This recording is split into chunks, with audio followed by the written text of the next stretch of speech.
Hi everyone. This video I'm going to share my experience with my 2009 Porsche Carrera 4S. Had this car for a little over 3 years. This is my third 911. First one was a 2013 Carrera S, which is the 991.1 generation with a PDK transmission. Second one was a 2006 Carrera S with a manual transmission. That's the 997.1. This is the 997.2, which fits right in between there. In my opinion, this is the best balance of analog and modern technology. This has the hydraulic steering rack, which provides a lot of feel, yet it has the modern engine, which has the direct injection 981, which is the same engine code as in the 991 generation. This has the PDK transmission as opposed to the Tiptronic, which just shifts a lot faster than the Tiptronic, but yet still has a manual pull handbrake, just like an old school car. It has Bluetooth radio. I also think this is the best size. The 991 had grown by 3 inches and the wheelbase had grown by 4 inches, which moves the rear wheels back relative to the engine. This is the last 911 where you can still see the engine without taking off an engine cover. I chose the 997.2, having owned a 991.1 and a 997.1 because I like the more classic shape of the 997 with the rear overhang. The 991 to me looks a little bit more mid-engine, and as I mentioned earlier, the rear wheels are pushed back relative to the engine, though it is still a rear engine car. When I had the 991.1, I looked at 997s and just preferred the shape. I had a 997.1, and some of the stories online with regards to the IMS failures and the bore scoring, just for me, even though the failure rate is very low, it's just something I didn't want to deal with. Believe it or not, I actually didn't like the manual transmission on my 997.1. I found it was a little bit too notchy for my taste. So I wanted a PDK for my next 911. So it was a 997.2 with the PDK. I chose the 4S because I just like the wider hips. Now all 992s, the current generation 911, they're all wide. Prior to the 992, the two-wheel drive cars had narrow bodies, all-wheel drive had the wide body, and this being an all-wheel drive has the wide body. Why a 911 in general? I like having a sports car with back seats. These back seats are still usable for my kids. I also have a Lotus Evora GT, so it just tells you where I'm coming from in terms of having relatively practical sports cars that can haul the entire family. Let's take a look at the outside of the car. This is a car that I still look back at after I park. It's a good sign. The front of this car has the 991.1 Spasm front lip. This car is wrapped in PPF with the exception of the hood, which has a matte wrap, and the mirrors, which has a matte wrap as well. PPF in this case really restores the finish of the car as far as just making the finish look shiny. I used to look at PPF as just for protection, but in this car, this was applied on the car when it was already 11 years old. It also has Forged 1 FF10 forged wheels, 19 by 8.5 in the front and 19 by 11 in the rear. This has the gyro disc, upgraded brake rotors, which are a 2-piece rotor.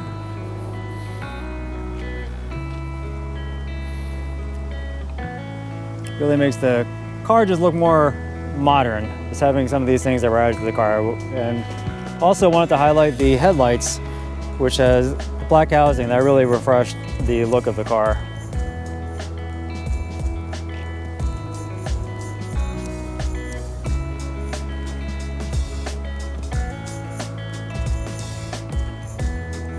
Yeah, I'm at the point in my life where I like convertibles, and for these cabs, which come with a black top, I just like a more uniform color, which is why I chose the black exterior. Let's take a look at the hips. It's great to see those hips in the rear view mirror. It's really nice how wide the car is. Just love how it gets wide in the rear fender, just how it comes out like that.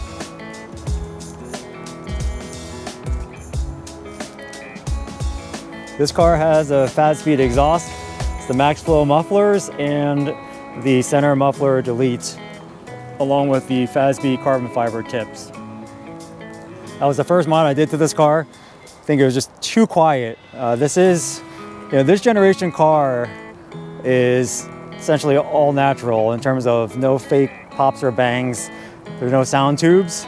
So it's just a little bit on the quiet side. Cars, I think, have gotten louder. Now with particular filters, I think they've quieted down again. But in this particular case, I thought it was just too quiet. So that was the first mod that I did to the car. This car is lowered on I-box springs. They are pretty stiff, and we'll talk about that when I drive the car later. At 3,300 pounds, this car is not light like a Miata or an S2000, but it doesn't feel heavy. This car is all-wheel drive, it's very planted. The all-wheel drive system uses a multi-plate clutch, so this car is actually rear-wheel drive until the computer determines that it needs traction in the front wheels, in which case it will apply power to the front wheels.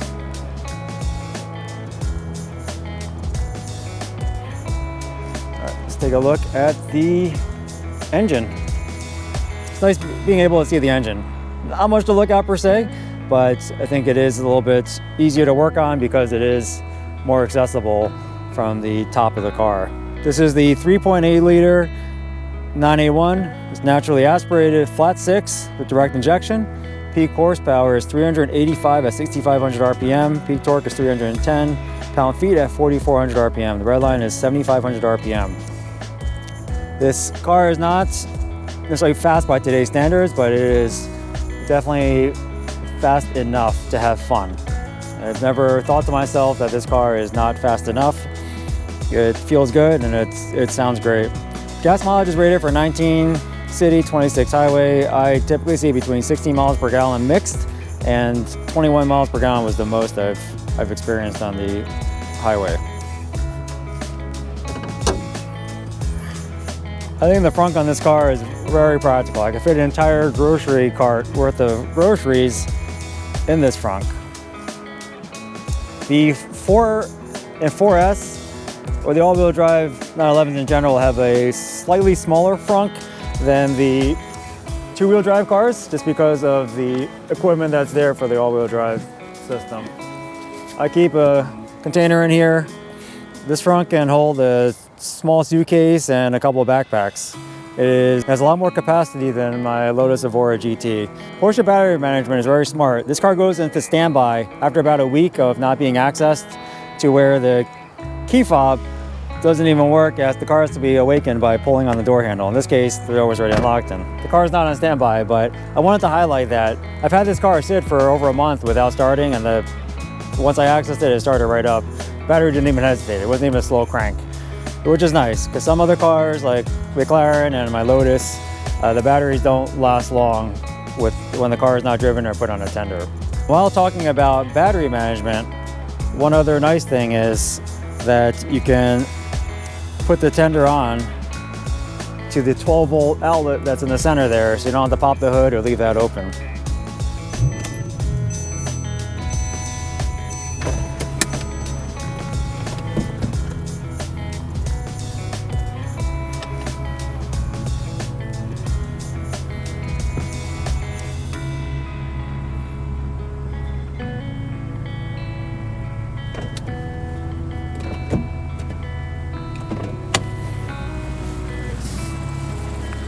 Not a fast stop, but it works. This car has a sand beige interior. I like having a lighter color interior for a cab, just so it doesn't get as hot under the sun. This car has a GT3 or 991 GT3 steering wheel and shift knob. Really makes the car much more modern. I recommend that if you're buying a 997, just to upgrade that. The car just feels much newer as a result of it. This particular car does not have the full leather. I don't mind that, because that's just one less thing to age. This dash has been just fine for me, especially as a cab, just not having to worry about the aging of that surface. Back seats on this car, as I mentioned, are usable. So my kids at 8 and 10 are starting to outgrow the back seat area of this car. Recently took them on an hour-long drive, and yeah, they were not enjoying that. But compared to a 991, it's nice that these seat covers just come off, and you can essentially not worry about the leather by putting car seats on top of them. Plenty of storage in this car. the door armrests, the center, and also the glove box. Got my OBD2 reader in there. So I recently pulled the battery to change the amp, which is located underneath the seat. That's the Bose amp, common failure point on these cars. Had that repaired for $400, but when I pulled the battery, it cleared all my emissions readiness monitors, so I had to make sure those get ready for my inspection. The Bose audio in this car is terrible. Yeah, just there's nothing really to say about that. It works, but I typically use my Meta glasses when I'm driving by myself for audio. One thing I want to highlight is that this car has sport mode, but does not have sport chrono. I had this retrofitted by the Porsche dealership. Cost about $1,800 installed. Not cheap, but totally transformed the car. If you have one of these or you're shopping for one and it doesn't have sport chrono, I highly recommend doing this upgrade. It completely transformed the car. Before, the car would just go into 7th gear at around 35-40 miles per hour. It would just hunt top gear. But with this upgrade, it now hold shifts to later. Now, not just in sport mode, but also in regular mode. So this car has a traditional 911 5 gauges, analog. I love it.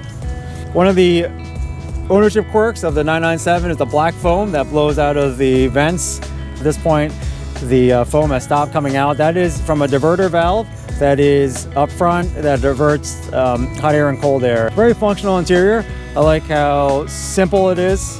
To me, this is kind of a classic 911 look. Let's go for a drive. It is a day later.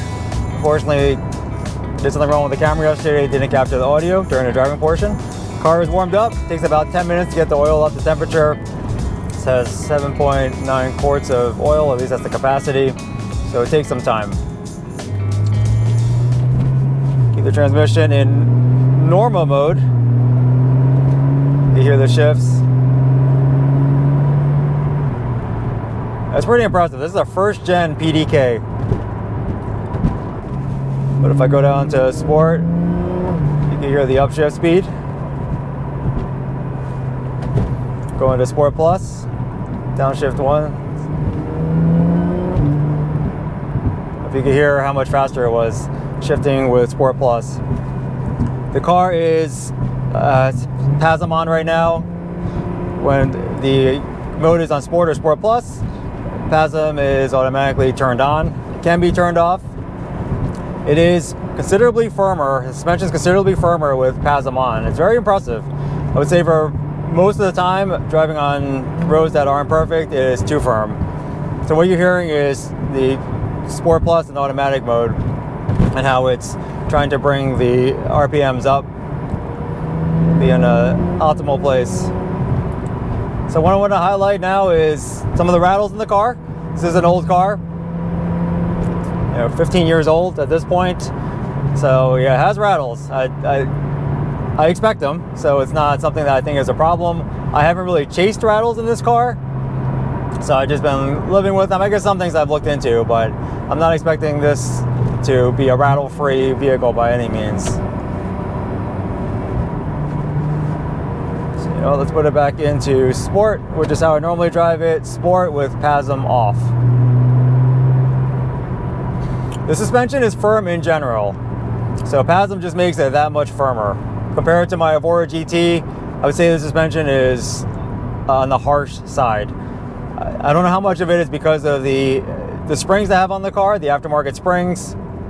I had coilovers on my 997.1, so don't have a good reference point in that case.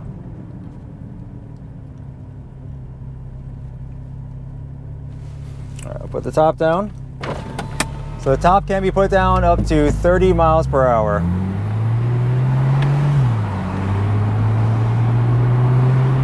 We're now at 24 miles per hour, 28, 37. So what I was told, and I just proved it, is it can operate even at a higher speed. Didn't give me an error saying I was going too fast.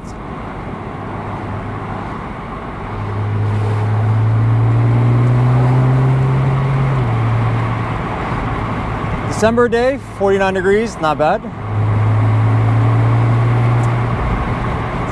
The nice thing with the top off is you get, or top down, get the visibility, but you also get sound. So we talk about cars having lightweight glass so you can hear the engine. How about no glass at all?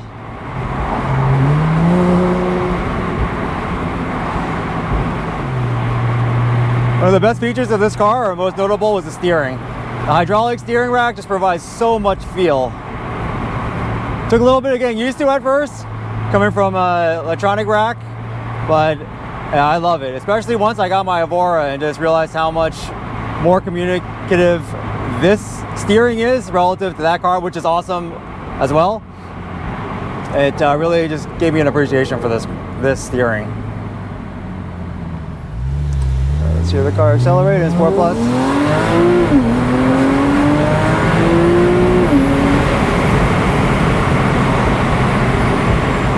That's first and second in Sport Plus. And I'm just doing manual shifts now so you can hear the shift speed.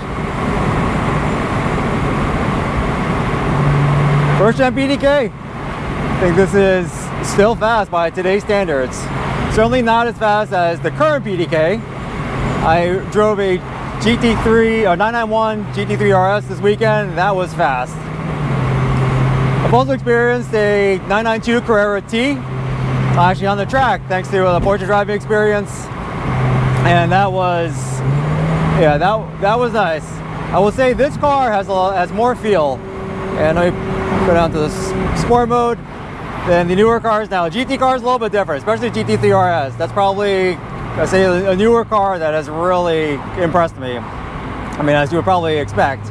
I just didn't realize just how good it was until I drove it this weekend. Love it. Well, you know, that car is used is 4 times more than this car. Actually, probably 4 to 5 times more. So you could buy 4 or 5 of these compared to one 991.1 GT3 RS and 991.2 and 992. You know where those prices are. So I think just miles per dollar, this car has it.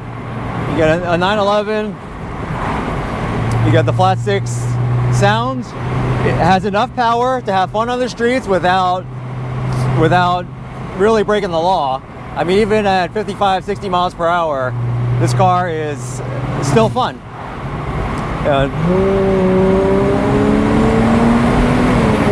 You could have fun without having to go in the triple digits or worry about losing your license. The brakes on this car are linear. Actually, don't think much of them in that they just work well. They're not too, they don't bite too hard initially. It's just a very linear pedal feel. I found this car to be very planted. Never really noticed the all-wheel drive system working, which yeah, I think is a good thing, especially having had a rear-wheel drive car before.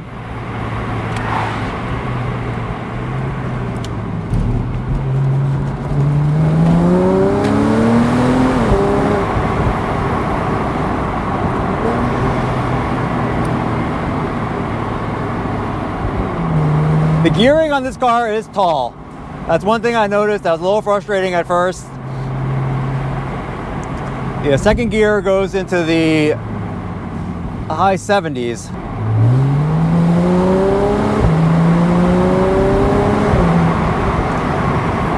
This car is a lot of fun.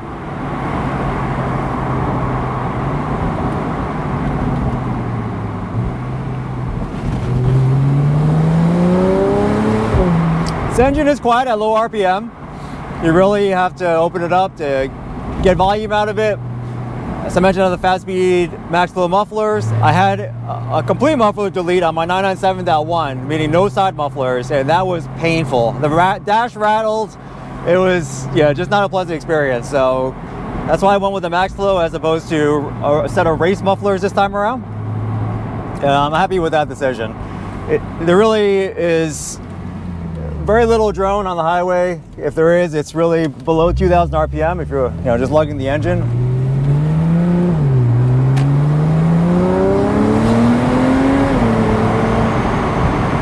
With the tall gearing, I'm typically hanging around third gear on local roads.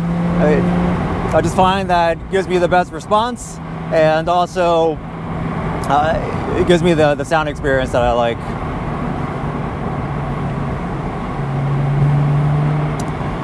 A lot of great memories in this car.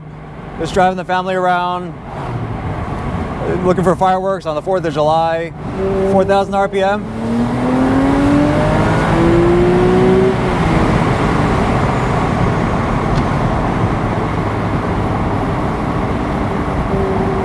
It's all the way to Redline.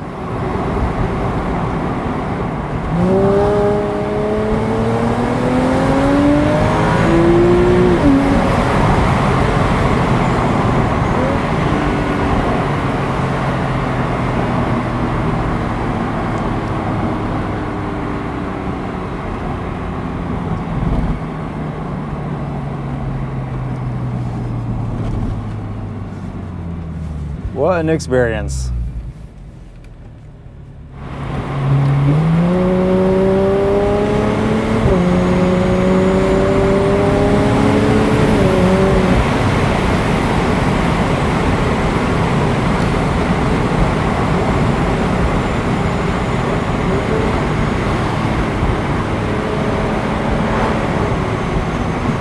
All right, let's put the top back up and talk about ownership costs.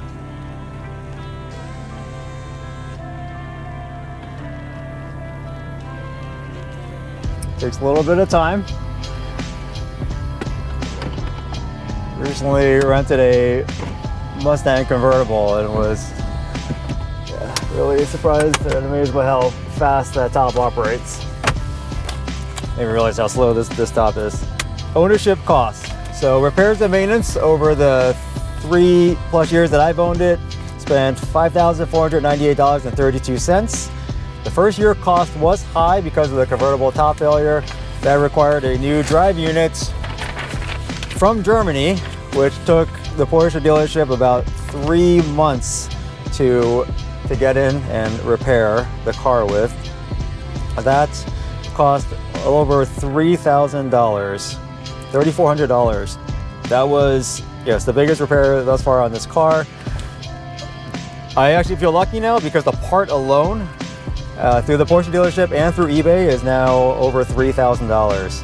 They were having a very tough time sourcing the part, and we're even checking used sources as well. So that was repaired. Took a while. The car was out of commission, I think in total for about 4 months. I tried repairing it myself first, even using the manual close method when the clamshell wouldn't close, but that was unsuccessful.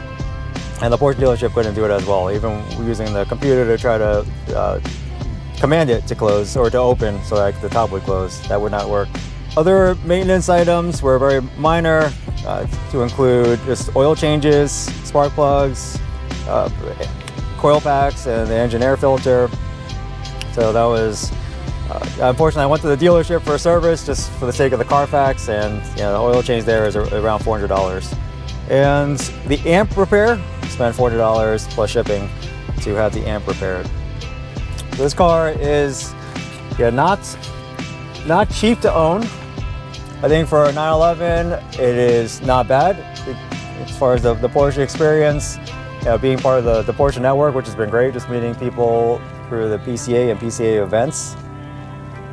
As I mentioned, this car has really just been a great experience, a lot of fun for the family. 911s have gotten so expensive now, new, and when a Carrera T is starting at $130,000, with the base engine, I just feel like prices have just gone so high. So to get one of these for $50,000 or under, I think is a great value. Let's put on a newer steering wheel that the primary control of the car that you hold, and we'll just make the car feel that much more modern. Hope you found this video helpful in your sports car journey. If you have any comments or questions, I'd love to hear them. Please leave them in the comments section. Appreciate if you would like this video, and if you haven't already subscribed, please subscribe to this channel. Thank you for the support. Thanks for watching. Bye for now.